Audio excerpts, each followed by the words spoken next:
नमो भगवते वासुदेवाय। ओम श्री गणेशाय नमः। आप सभी का हमारे YouTube चैनल पर हार्दिक स्वागत है। आज सुने बुधवार व्रत की पौराणिक कथा। प्रेम से बोलें गणेश जी महाराज की जय हो। बुधवार व्रत शुक्ल पक्ष के पहले बुधवार से शुरू करना अच्छा माना जाता है। इस दिन प्रातः उठकर संपूर्ण घर की सफाई करें, तत्पश्चात स्नान आदि से निवृत्त हो जाएं। इसके बाद पवित्र जल का घर में छिड़काव करें। घर के ही किसी पवित्र स्थान पर भगवान गणेश जी, शिव परिवार की प्रतिमा या चित्र किसी कांस्य पात्र में स्थापित करें। तत्पश्चात धूप, दीप, बेलपत्र, अक्षत और घी का दीपक जलाकर पूजा करें। व्रत करने वाले को हरे रंग की माला या वस्त्रों का अधिक प्रयोग करना चाहिए। इस दिन गणेश जी को 21 गांठों सहित दूर्वा चढ़ाने का विधान है। मान्यता है कि ऐसा करने से भगवान गणेश की कृपा शीघ्र ही प्राप्त होने लगती है। भगवान गणेश जी भाग्य के बंधन खोलकर सौभाग्य प्राप्ति का वरदान देते हैं। इसके विषय में एक प्रचलित कथा भी है। पौराणिक कथा के अनुसार प्राचीन काल में अनलासुर नाम का एक दैत्य था। उसके कोप से स्वर्ग और धरती पर त्राहि त्राहि मची हुई थी। अनलासुर एक ऐसा दैत्य था जो मुनि, ऋषियों और साधारण मनुष्यों को जिंदा निगल जाता था।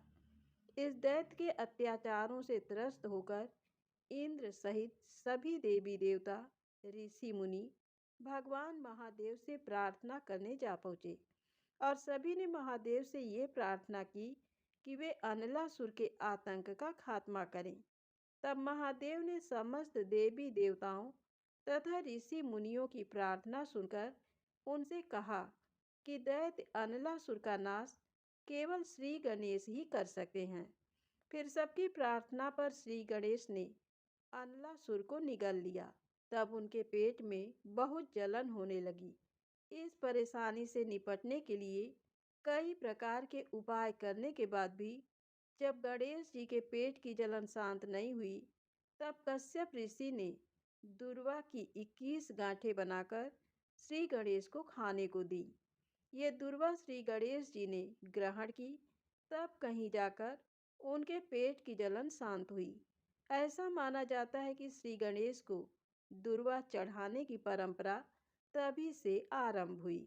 व्रत के दिन बुद्ध मंत्र ओम ब्राम ब्रीम ब्रौम सह बुद्धाय नमः का जप करना चाहिए।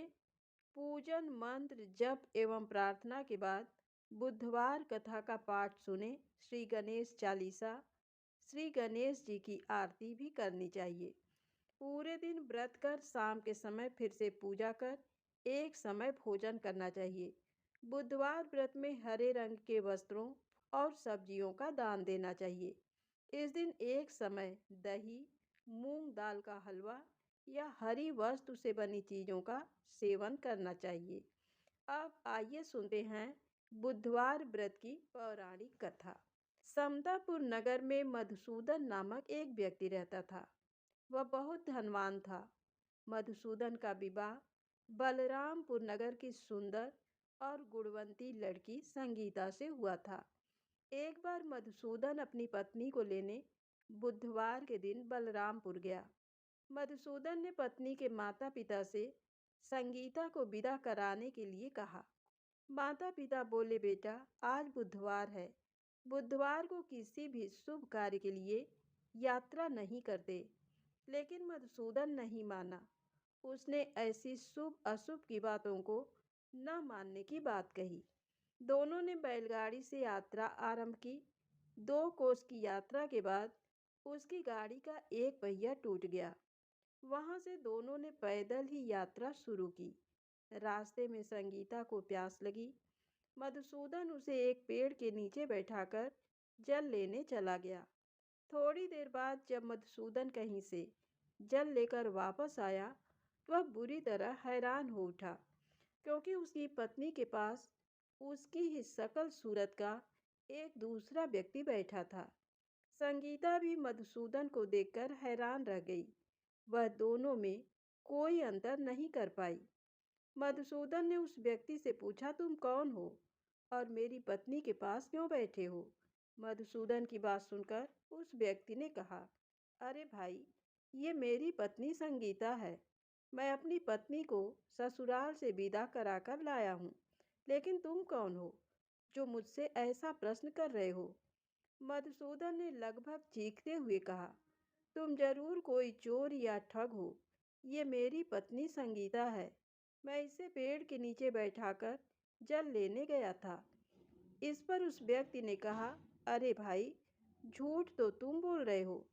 संगीता को प्यास लगने पर जल लेने तो मैं गया था। मैंने तो जल लाकर अपनी पत्नी को पिला भी दिया है। अब तुम चुपचाप यहाँ से चलते बनो, नहीं तो किसी सिपाही को बुलाकर तुम्हें पकड़वा दूंगा। दोनों एक दूसरे से लड़ने लगे। उन्हें लड़ते देख बहुत से लोग वहां एकत्र हो गए। नगर के कुछ सिपाही भी वहां आ गए। सिपाही उन दोनों को पकड़कर राजा के पास ले गए। सारी कहानी सुनकर राजा भी कोई निर्णय नहीं कर पाया। संगीता भी उन दोनों में से अपने वास्तविक पति को नहीं पहचान पा रही थी। राजा ने दोनों को कारागार में डाल देने के लिए कहा। राजा के फैसले पर असली मधुसूदन भयभीत हो उठा। तभी आकाशवाणी हुई, मधुसूदन, तूने संगीता के माता पिता की बात नहीं मानी और बुधवार के दिन अपनी ससुराल से प्रस्थान किया। ये सब भगवान बुद्ध देव के प्रकोप से हो रहा है। मधुसूदन ने भगवान बुद्ध देव से प्रार्थना की कि हे भगवान बुद्ध देव, मुझे क्षमा कर दीजिए। मुझसे बहुत बड़ी गलती हुई। भविष्य में अब कभी बुधवार के दिन यात्रा नहीं करूँगा और सदैव बुधवार को आपका व्रत किया करूँगा। मधुसूदन के प्रार्थना करने से भगवान बुद्ध देव ने उसे क्षमा कर दिया। तभी दूसरा व्यक्ति राजा के सामने से गायब हो गया। राजा और दूसरे लोग इस चमत्कार को देख हैरान हो गए। भगवान बुद्ध देव की इस अनुकंपा से राजा ने मधुसूदन और उसकी पत्नी को सम्मान पूर्वक विदा किया। कुछ दूर चलने पर रास्ते में उन्हें बैलगाड़ी मिल गई। बैलगाड़ी का टूटा हुआ पहिया भी जुड़ा हुआ था। दोनों उसमें बैठकर समतापुर की ओर चल दिए। मधुसूदन और उसकी पत्नी संगीता दोनों बुधवार को व्रत करते हुए आनंद पूर्वक जीवन यापन करने लगे। भगवान बुद्ध देव की अनुकंपा से उनके घर में धन संपत्ति की वर्षा होने लगी। जल्दी ही उनके जीवन में खुशियां ही खुशियां भर गईं। बुधवार का व्रत करने से स्त्री पुरुषों को जीवन में सभी मंगल कामनाएं पूरी होती हैं।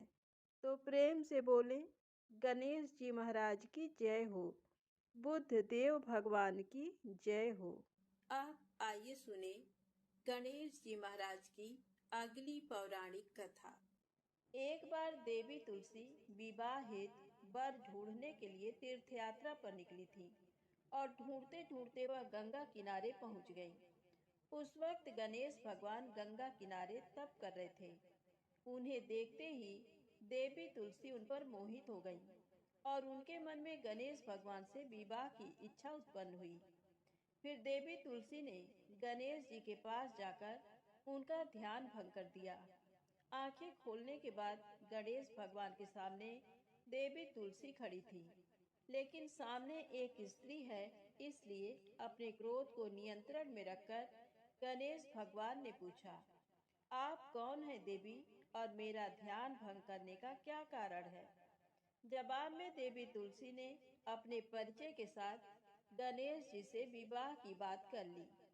उत्तर में गणेश जी बोले, देवी, मैं ब्रह्मचारी हूँ, उस वजह से मैं विवाह नहीं कर सकता। अपने विवाह प्रस्ताव के लिए ना सुनने के बाद देवी तुलसी क्रोधित हो गईं और उन्होंने गणेश जी को श्राप दे दिया कि उनका ब्रह्मचर्य टूटेगा और उनके दो विवाह होंगे। इस बात पर गणेश भगवान भयंकर क्रोधित हो उठे, क्योंकि एक तो वह स्त्री है, इसीलिए ध्यान भंग करने पर भी गणेश जी ने कुछ नहीं कहा। और इतनी विनम्रता से बात करने पर भी उन्हें श्राप दिया गया। फिर गणेश जी ने भी देवी तुलसी को श्राप दिया कि तुम्हारा विवाह शंखचूर्ण नाम के असुर के साथ होगा। एक देवी होकर भी उनका विवाह एक राक्षस से होगा। ये जानकर देवी तुलसी विचलित हो गईं और विनायक जी से इस कठोर श्राप से मुक्ति दिलाने की क्षमा याचना करने लगी। फिर गणेश जी को तुलसी देवी पर दया आ गई। वह बोले कि मेरा श्राप तो बदल नहीं सकता, वह तो सच होकर ही रहेगा, लेकिन अगले जन्म में तुम एक पेड़ बनोगी और भगवान महाविष्णु जी को अत्यंत प्रिय होगी। उनकी पूजा में भी तुम्हारा एक महत्वपूर्ण स्थान होगा और कलयुग के इंसानों को तुम मोक्ष का मार्ग दिखाओगी। लेकिन तुमने मेरा तप भंग किया है और मुझे ब्रह्मचारी होकर भी 2 विवाह का श्राप भी दिया है। इसलिए मेरी किसी भी प्रकार की पूजा में तुम निश्चित होगी। इस प्रकार देवी तुलसी गणेश भगवान की पूजा में निषिद्ध हो गई। तो प्रेम से बोले गणेश जी महाराज की जय हो। आप आइए सुने गणेश जी के विवाह की कथा। गणेश भगवान का मुख हाथी का है और एक दांत टूटा हुआ है। इन्हीं 2 कारणों की वजह से उनका विवाह नहीं हो पा रहा था। इस बात से गणेश महाराज अक्सर नाराज रहा करते थे। एक दिन एक देवता के आग्रह पर विनायक जी उसके विवाह में अपनी उपस्थिति दर्शाने गए थे। विवाह स्थल पर पहुंचने के बाद कुछ देवताओं ने मिलकर गणेश भगवान का समय पर विवाह न होने के कारण उपहास किया, जिसे गणेश जी बहुत ही अधिक नाराज हो गए। उसी दिन उन्होंने ठान लिया कि जब तक मेरा विवाह नहीं होता तब तक मैं किसी भी देवता का विवाह नहीं होने दूंगा। गणेश भगवान के पास विवाह और अन्य संदेश लाने का काम उनके प्रिय वाहन मूषक राज करते थे। अब मूषक राज जब भी किसी देवता के विवाह का समाचार लाते तब गणेश जी उसे आदेश देते और मूषक राज अपनी सेना के साथ जाकर उस विवाह के मंडप को गिराकर तहस नहस करते एवं बारातियों को भी भगा देते। इस तरह गणेश जी और मूषक राज की मिली भगत की वजह से किसी भी देवता का विवाह नहीं हो रहा था। गणपति जी के व्यवहार से तंग आकर सभी देवी देवता भगवान शिव और माता पार्वती जी के पास पहुंच गए और इस विराट समस्या का समाधान मांगने लगे। भगवान शिव और माता पार्वती ने कहा कि इसका हल तो आपको केवल ब्रह्मा देव जी के पास ही मिल सकता है। कृपा करके आप ब्रह्मलोक को जाएं। माता पार्वती और महादेव को प्रणाम करके सभी देवी देवता ब्रह्मा जी के पास प्रकट हुए। देवताओं की समस्या को ठीक से सुनने के बाद ब्रह्मा जी ने अपनी योग शक्ति से 2 कन्याओं का निर्माण किया। कन्याओं का नाम था रिद्धि और सिद्धि। वह दोनों ब्रह्मा जी की मानस पुत्रियां थीं। उन्हें लेकर ब्रह्मा जी गणेश महाराज के पास गए और उनसे अपनी पुत्रियों को ज्ञान एवं शिक्षा प्रदान करने का निवेदन करने लगे। ब्रह्मा देव जी का मान रखने के लिए एक दंत भगवान ने रिद्धि और सिद्धि को शिक्षा देना आरंभ किया। फिर उस दिन के बाद से जब भी मूषक राज किसी विवाह की खबर लेकर आते हैं, उस वक्त रिद्धि और सिद्धि गणेश जी को अपनी बातों में उलझाकर रखती थी। इस तरह गणेश जी का ध्यान किसी और विषय पर रहता और दूसरी तरफ देवताओं की विवाह संपन्न हो जाते। एक दिन बुद्धि के देवता भगवान गणेश जी को ये बात समझ आ गई, लेकिन उनके क्रोध में आने से पहले ही ब्रह्मा देव अपनी दोनों पुत्रियों के साथ वहां पर प्रकट हुए। रिद्धि और सिद्धि को सामने देखते ही गणेश जी का क्रोध बढ़ने लगा, किंतु विनायक जी के मुख से कोई भी शब्द निकलने के पहले ही भगवान ब्रह्मा देव ने कहा, हे गणेश जी, आपने स्वयं ही मेरे पुत्रियों को शिक्षा दी है और अब मुझे इन दोनों के विवाह योग्य कोई वर नहीं मिल रहा है। मेरी आपसे विनती है कि आप ही रिद्धि और सिद्धि से विवाह करके मुझे धन्य कीजिए। परमपिता ब्रह्मा देव जी की शांत वाणी सुनकर गणेश जी का क्रोध शांत हो गया और वह उस विवाह प्रस्ताव के लिए हंसी खुशी राजी हो गए।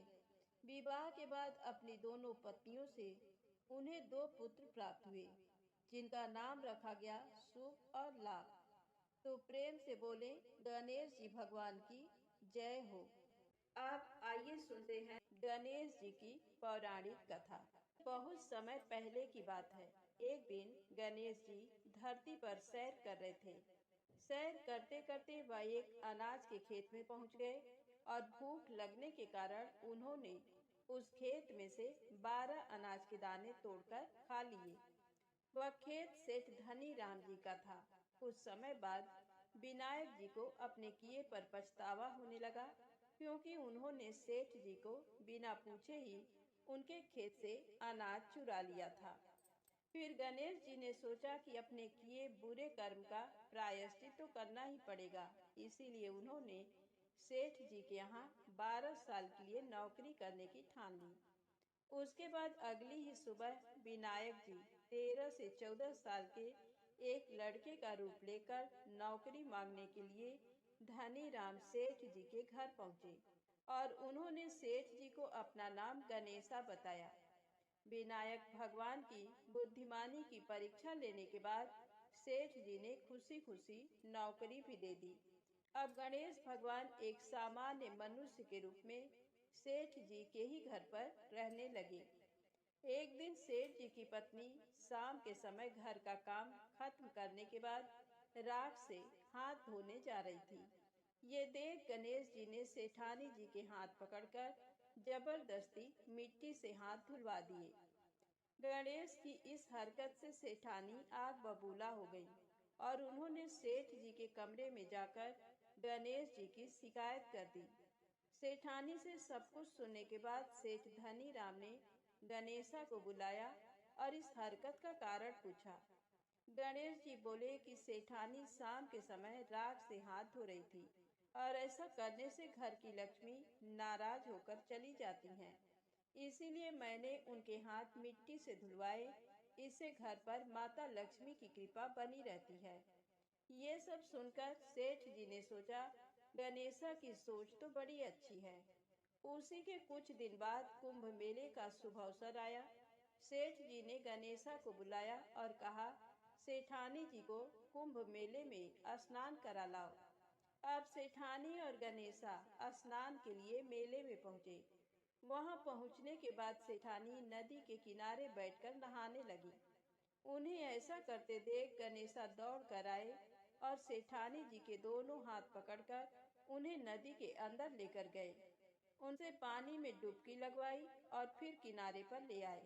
अब गणेशा की इस हरकत से तो सेठानी का गुस्सा 7वें आसमान पर पहुंच गया।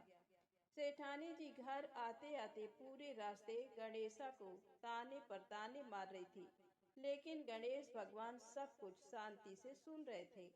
घर आते ही सेठानी ने सेठ जी के पास फिर से गणेशा की शिकायत कर दी। सेठ जी ने तुरंत ही गणेशा को बुलाया और पूछा, तुमने ऐसा क्यों किया?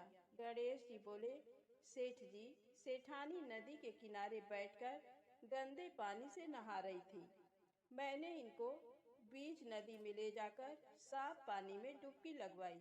ऐसा करने से उन्हें अगले जन्म में बहुत बड़ा राजपाट और वैभव मिलेगा।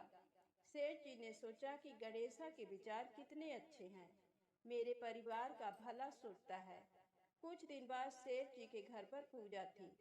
पंडित जी आने के बाद सेठ जी ने गणेशा से कहा, जाओ और सेठानी जी को बुला कर लाओ। सेठ जी के आज्ञानुसार गणेश जी सेठानी को बुलाने गए। उस वक्त सेठानी काली चुनरी ओढ़कर कमरे से बाहर आ रही थी। ये देखते ही विनायक जी ने वह काली चुनरी उतारकर फाड़ दी और कहा कि पूजा के लिए लाल रंग की चुनरी ओढ़कर आइए। अब सेठानी बहुत ज्यादा नाराज हो गई और गणेशा पर चिल्लाने लगी। वो आवाज सुनकर सेठ जी वहां पर भागते हुए आए और पूछा कि क्या हुआ। तब सेठानी बोली, गणेशा ने मेरी चुनरी फाड़ दी। फिर सेठ जी ने भी गणेशा को बहुत डांटा। जवाब में गणेश जी ने कहा कि सेठ जी, पूजा में कभी काला वस्त्र नहीं पहनते, इससे शुभ काम सफल नहीं होते। इसीलिए मैंने ऐसा किया। सेठ जी ने सोचा कि गणेश है तो बहुत ही समझदार। इसी तरह लीला रचाते हुए उसी घर में गणेश जी के 12 साल बीत गए। फिर एक दिन सेठ जी ने नया कारोबार शुरू करने से पहले घर में पूजा रखी थी। पूजा करते करते उनको याद आया कि पूजा की सामग्री में गणेश भगवान की मूर्ति तो है ही नहीं। तब उन्होंने अपने नौकर गणेशा को पूजा घर से भगवान विनायक जी की मूर्ति लाने के लिए कहा। गणेशा बोला कि मुझे ही मूर्ति समझकर पूजा में विराजमान कर लो, आपके सारे शुभ काम सफल हो जाएंगे। ये बात सुनकर सेठ जी गुस्सा हो गए और बोले, गणेशा, तुम अभी तक सेठानी से मजाक करते थे, अब मुझसे भी करने लगे हो। उत्तर में गणेश जी ने मुस्कुराते हुए कहा, नहीं सेठ जी, मैं मजाक नहीं कर रहा, मैं सत्य वचन कह रहा हूँ। इतना कहने के बाद नौकर गणेश ने अपना असली भगवान स्वरूप धारण कर लिया। साक्षात गणेश भगवान को सामने देखते ही सेठ और सेठानी उनके चरणों में लीन हो गए और उन्होंने अपनी पूजा संपन्न कर ली। उसके पश्चात गणेश जी देखते ही देखते अंतर ध्यान हो गए।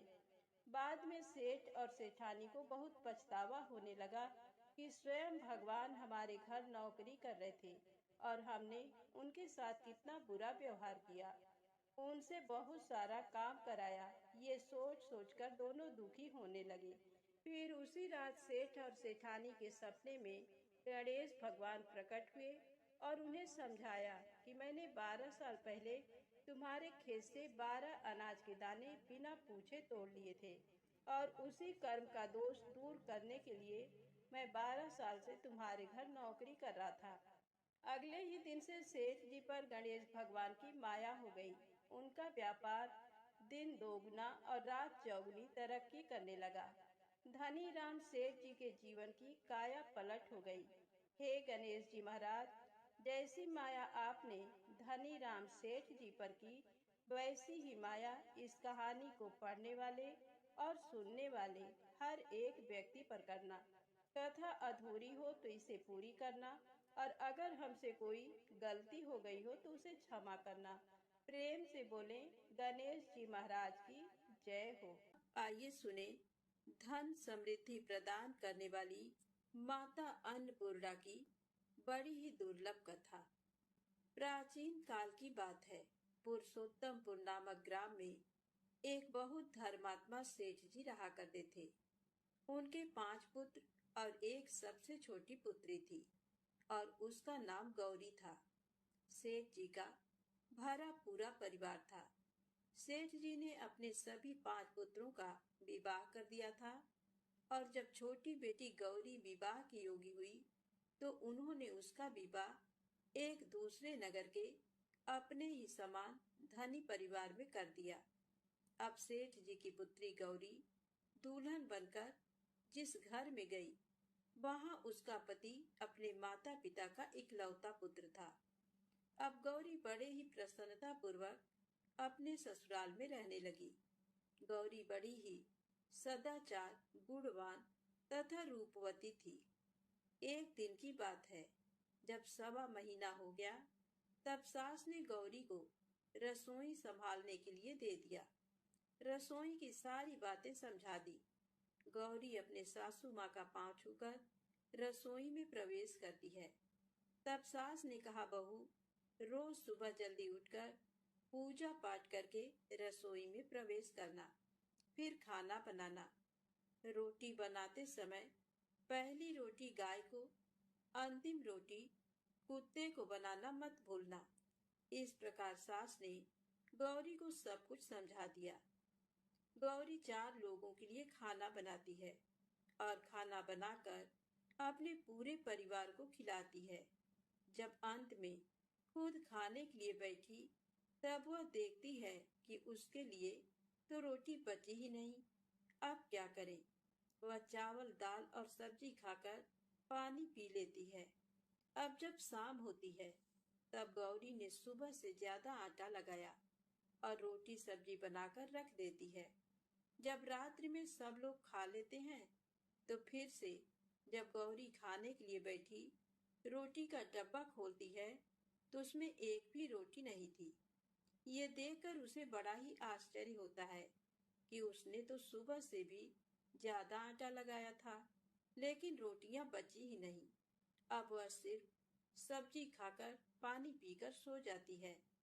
अगले दिन फिर उसने कल से 2 गुना ज्यादा आटा लगाया और रोटियां बनाई, लेकिन फिर से उसे रोटी नहीं मिली। सभी रोटियां खत्म हो गई थी। अब उस दिन भी आधे पेट खाना खाकर ही उसे रहना पड़ा। इसी प्रकार गौरी चाहे जितना भी आटा लगाती, रोटियां उसे नहीं बचती। ये हर रोज का काम हो गया था। वह सोचने लगी, आखिर कौन नहीं चाहता कि मैं रोटियां नहीं खाऊं, मेरा पेट ना भरे। गौरी इस आस में आटा ज्यादा गूंथती थी कि किसी न किसी दिन तो उसे रोटियां मिलेंगी, किंतु ऐसा नहीं होता है। ऐसा करते करते वह बहुत कमजोर दुबली पतली हो गई। तो दोस्तों, ऐसे ही एक दिन की बात है, जब गौरी रसोई में सब्जियां काट रही थी, तो गलती से चाकू से उसका हाथ कट जाता है और वह रोटियां नहीं बना पाती। तो उसकी सासू माँ ने कहा, बहू रहने दो, आज मैं रोटियां बना देती हूँ। तो गौरी ने कहा, नहीं सासू माँ, आप आटा लगा दीजिए, मैं रोटियां बना दूंगी। तो दोस्तों, उस दिन सासू माँ ने आटा लगाया और फिर बहू को दे देती है। बहू रोटियां बनाकर तैयार कर देती है। घर के सभी सदस्य रात के समय जब खाना खाने लगते हैं, सब लोग जब खाना खा लेते हैं, तब बारी आती है गौरी की। तो वह बहुत दुखी मन से खाना खाने बैठती है। वह सोचती है, आज तो सासू माँ ने आटा गूंथा है, वह भी बहुत कम। आज तो मेरे लिए रोटियां बची ही नहीं होंगी। ये सोचकर बहू मन ही मन बहुत दुखी होती है। किंतु जब वह रोटी के डब्बे को खोलती है, तो उसने देखा कि उसमें 4-5 रोटियां पड़ी हैं। ये देखकर बहू बहुत खुश होती है। अब क्या था, ऐसे ही 7 दिनों तक बहू की सासू माँ ने आटा गूंथा और बहू रोटियां बनाती थी और बहू को रोज रोटियां मिलने लगी। इन 7 दिन बहू ने भर पेट खाना खाया। जब 8वां दिन आया तो बहू का हाथ भी ठीक हो गया था। तब सासू माँ ने कहा कि गौरी बेटा, क्या मैं आज आटा गूंथ दूं या फिर तुम आटा गूंथ लोगी? तब गौरी ने कहा, नहीं माँ, मेरा हाथ अब ठीक हो गया है, मैं आटा गूंथ दूंगी। उस दिन गौरी ने आटा गूंथा और रोटियां बनाई, सबको प्रेम पूर्वक खाना खिलाया। जब उसके खाने की बारी आई, तब उसने देखा कि रोटी के डिब्बे में तो रोटी है ही नहीं, पूरा रोटी खत्म हो गया। ये देख बहू गौरी बहुत ही आश्चर्य में पड़ जाती है। वह सोचती है, जब तक सासू माँ ने आटा लगाया, तब तक तो मुझे रोटियां मिलती थी, लेकिन जब से मैं आटा गूंथने लगी, तो मुझे रोटियां ही नहीं मिलती, जबकि सासू माँ मुझसे बहुत ही कम आटा गूंथती थी। इसके बाद भी पूरा परिवार उसमें खा लिया करता था। ऐसी क्या बात है? ये सारी बातें सोचकर गौरी बहुत ही परेशान हो जाती है और दिन भर दुखी रहती थी। एक दिन की बात है, गौरी के पति ने गौरी से पूछा कि गौरी, तुम इतना उदास क्यों रहती हो? इतना सारा धन संपत्ति सब तुम्हारा ही तो है, तुम्हें रोकने टोकने वाला कोई नहीं है। तुम अपने मन से अपने पसंद का भोजन बनाकर खा सकती हो। तुम दिन प्रतिदिन इतनी कमजोर कैसे होती जा रही हो? गौरी ने लाज और संकोच से अपने पति को कुछ नहीं बताया। तब उसके पति ने सोचा कि शायद उसकी पत्नी को उसके माता पिता की याद आ रही है। इसीलिए अगले दिन गौरी का पति अपने माता पिता से कहता है कि पिताजी, मुझे लगता है कि गौरी को उसके माता पिता की याद आ रही है। मैं उसे उसके मायके ले जाकर सबसे मिलवा लाता हूँ।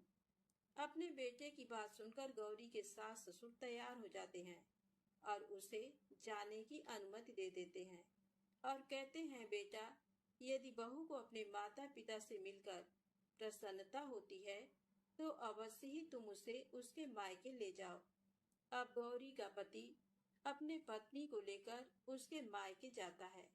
दामाद और बेटी को देखकर उनका बहुत ही आवभगत होता है। तरह तरह के व्यंजन बनाए जाते हैं, खिलाए जाते हैं, बहुत सेवा सत्कार होता है। उसी दिन रात में समय मिलने पर गौरी की माँ ने अपनी बेटी को कोने में ले जाकर पूछा, बेटी, तुम इतनी दुबली पतली कैसे हो गई? तुम तो बहुत ही कमजोर दिख रही हो। क्या बात है? तुम्हें कौन सी बात खाए जाती है? क्या तुम्हारे ससुराल वाले तुम्हारी चिंता नहीं करते, तुम्हें दुख देते हैं? या ऐसी कौन सी बात है जिससे तुम्हारी ये दशा हो गई है? अपनी माँ की बातें सुनकर गौरी अपनी सारी परेशानी, सारी चिंताएं, सब कुछ बताती है। अपनी बेटी की बात सुनकर गौरी की माँ ने कहा, बेटी, हमें लगता है माता अन्नपूर्णा तुमसे नाराज हो गई हैं। इस विषय में तो मैं कुछ नहीं कर सकती, क्योंकि तुम्हारे ससुराल में हमारा बोलने का कोई अधिकार नहीं है। इसीलिए मैं तो कहूंगी कि तुम यहाँ से जाने के बाद इस विषय में अपने सास और ससुर से बात करना। वही कुछ हल बताएंगे और तुम्हारी समस्या का समाधान होगा। बेटी, माँ अन्नपूर्णा जिससे नाराज होती हैं, उसके साथ ऐसा ही होता है। अब अपनी माँ की बातें सुनकर गौरी निश्चय करती है कि वह सारी बातें अपने सासू माँ से कहेगी। अब जब सुबह का समय होता है तो गौरी अपने माता पिता से विदाई लेकर अपने ससुराल आ जाती है। ससुराल आने के बाद वह अपने सास ससुर और पति से सारी बातें कह सुनाती है। वह कहती है, माँ जी, जब से मैंने रसोई संभाला है, मैं खाना बनाती हूँ, तब से मुझे एक भी दिन रोटियां नहीं बचती। मैं बिना खाए ही सो जाती हूँ। किसी किसी दिन पानी पीकर सो जाती हूँ। किसी किसी दिन चावल सब्जी खाती हूँ। रोटी तो मुझे मिलती ही नहीं है। और माँ जी, आपको याद है, मेरा हाथ कटा था, तब आप उस समय आटा गूंथा करती थी, और वह भी बहुत कम। फिर भी मुझे रोटियां बचा करती थी और मैं भर पेट खाना खाती थी। लेकिन अब जब मेरे हाथ का घाव ठीक हो गया, तब से मैं फिर से आटा गूंथने लगी और रोटियां बनाने लगी। अब मुझे फिर से रोटियां नहीं बचती। मैं आधे पेट ही खाना खाती हूँ। अपनी बहू की बातें सुनकर सास को सब कुछ समझ में आ गया। उसने कहा, बहू, ये शायद मेरी ही गलती है। मैंने तुम्हें सब कुछ बताया, सब कुछ सिखाया, लेकिन एक बात तो बताना भूल ही गई। ऐसा कहकर सास अपनी बहू का हाथ पकड़कर गौरी को रसोई में ले जाती हैं। एक परात में आटा निकालकर उस आटे को अच्छे से गूंथती हैं। गूंथने के बाद उस गूंथे हुए आटे पर अपने उंगलियों के 5 छाप लगा देती हैं और कहती हैं, बहू, ये माँ अन्नपूर्णा का छाप होता है, उनका चिन्ह माना जाता है। आटा लगाने के बाद कोई भी स्त्री इस तरह छाप लगाती है तो उसके घर में बरकत होती है। इसका अर्थ ये है कि माँ अन्नपूर्णा की कृपा सभी परिवार वालों पर बरसे और कोई भी सदस्य भूखे पेट ना सोए। बहू, मैं तुम्हें ऐसा बताना भूल गई। आज से तुम आटा लगाते वक्त आटे पर अपना 5 छाप, 5 उंगलियों का छाप छोड़ देना और माँ अन्नपूर्णा तुम्हारे ऊपर अवश्य ही कृपा करेंगी और तुम कभी भी खाली पेट, भूखे पेट नहीं सोओगी। ये बरकत का चिन्ह होता है। अब अपने सासू माँ की बात सुनकर बहू हर रोज आटा गूंथती और फिर उस पर अपने 5 अंगुलियों की छाप छोड़ देती और फिर रोटियां बनाती। अब बहू को भी हर रोज रोटियां मिलने लगी। वह पेट भर भोजन करने लगी और स्वस्थ भी हो गई। माँ अन्नपूर्णा की कृपा उस पर बरसने लगी। उसके हाथ में माँ अन्नपूर्णा का वास हो गया। घर पर कोई भी सदस्य भूखा नहीं रहता और जो कोई मेहमान आता या कोई भी भीख मांगने के लिए भिक्षुक आता, उसे भी वह खाना खिलाकर ही घर से विदा करती। इस प्रकार बहू के ऐसा करने से उसके घर में बरकत होने लगी, अन्न की वर्षा होने लगी। तो दोस्तों, आटे को कूटकर उस पर 5 उंगलियों का छाप लगाना हमारी पुरानी परंपरा है। ये माता लक्ष्मी और अन्नपूर्णा माता का चिन्ह माना जाता है। ऐसा करने से माता अन्नपूर्णा सदा प्रसन्न रहती हैं और घर वालों पर अपनी कृपा दृष्टि बनाए रखती हैं। हमारे पूर्वजों से लेकर अब तक ये परंपरा चली आ रही है। सभी माताएं बहनें अपने 5 अंगुलियों की छाप आटे पर अवश्य ही लगाती हैं और माँ अन्नपूर्णा से प्रार्थना करती हैं कि सबका पेट भरना, सबका कल्याण करना और घर में अन्न धन की वर्षा करना। तो प्रेम से बोले, अन्नपूर्णा माता की जय हो। ओम नमः शिवाय। जय माता दी, जय भोलेनाथ।